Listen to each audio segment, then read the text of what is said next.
and said we're not going to be embedded, because being embedded means to be controlled. We see what you want us to see. And if that has been bad in the print media, it has been horrific on television. Horrific. Which television channel has shown a documentary soon after these events happened of the massacres in Fallujah?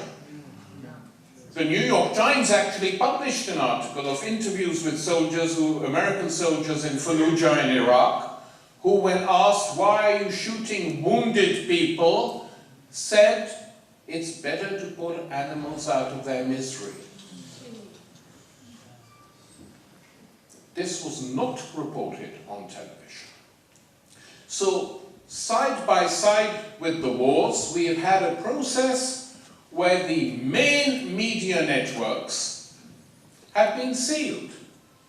If you look, for instance, one evening at high points of the main stories on BBC World, or 24 Hours, CNN, the two principal Western channels watched of the world, they are virtually the same. They start with the same shots, they have the same images, etc. Which is why so many people in Europe and in North America, whenever there's a war or a crisis, switch to Al Jazeera.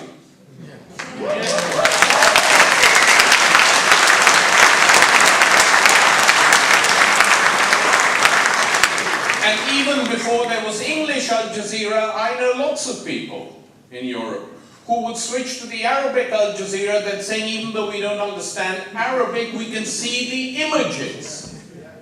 These are different images that we are getting. And so, for me, the entire Wikileaks episode is part of the struggle to create an alternative network of information that includes Wikileaks, that includes Amy Goodman's wonderful show in the United States called Democracy Now!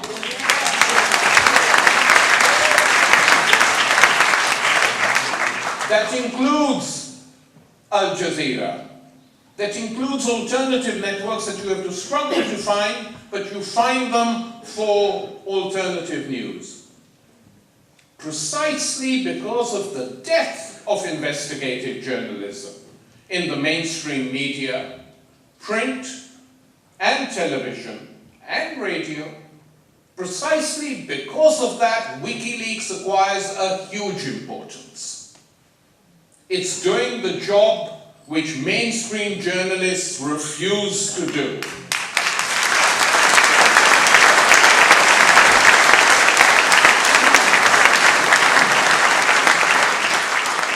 And for that alone, we should be grateful to Wikileaks and Julian Assange. It's an extremely important business, and I don't think it's going to end. One has to say this. I support what everyone else has said about opposing and fighting for Julian and Bradley Manning. All this, we have to carry on doing it. The reason they are doing it and victimizing these guys is as a deterrent. Punish them hard enough, destroy their characters, make life really difficult for them so that it will discourage other people from doing it. That is the reason they're doing it. And it's going to fail.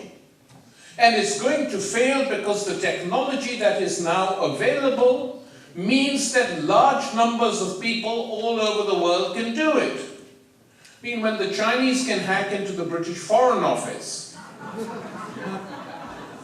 presumably to read American cables because the British Foreign Office has no independence of its own.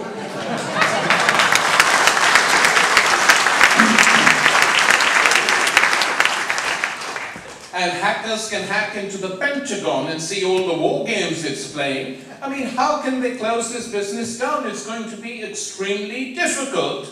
Unless they do what the Chinese do, and they are experts at it, which is, completely exercising an iron control over everything that goes out onto the media. Well, if they even do that in the West now, and some of them might be in favor of it, and some of them have tried to do it. It doesn't work once a movement gets going.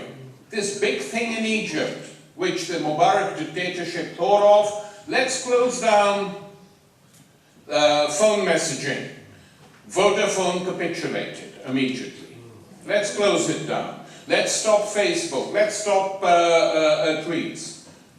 What happened? They did it for 3 days. It didn't work. More and more people began to come out so that they could hear from each other what had been going on instead of waiting at home.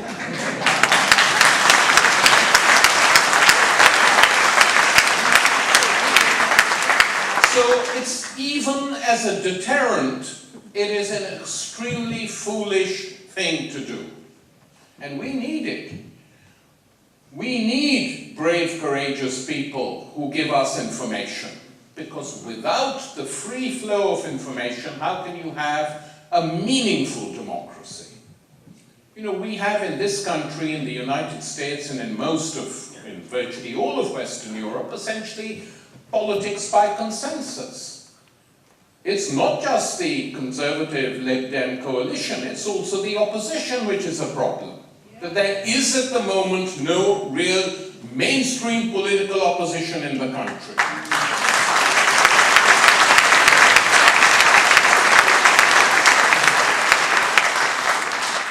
In the United States, the consensus, the only consensus that is acceptable, is to be a moderate Republican.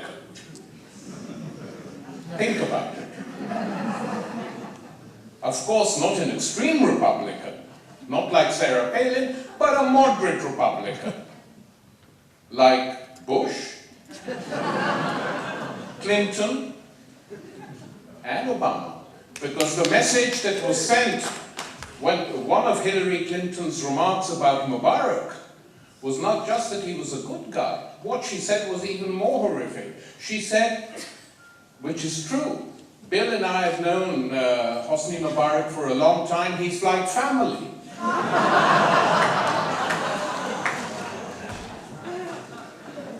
And of course he is. And what no journalist said, well, what presents did you get? We know the presents Blair and his family got from Mubarak. Free holidays in the Sharm el-Sheikh. No questions asked, no bills paid. Fine. Shame the sharks didn't get it. Yeah, it is.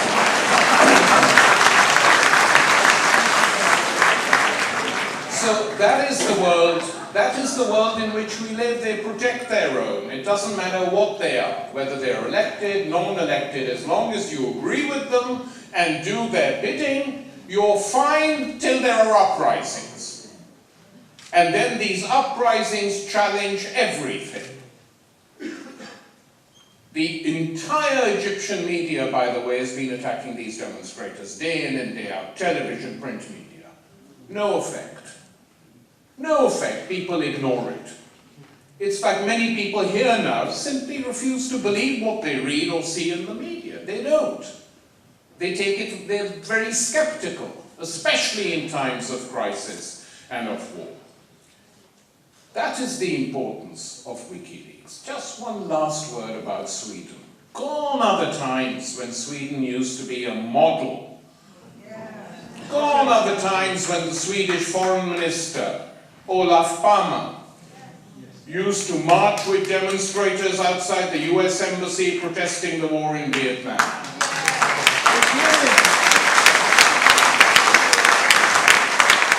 Gone are the days when everyone used to say, what a plucky little social democracy Sweden is. Wish we could be like it. Those days are long gone.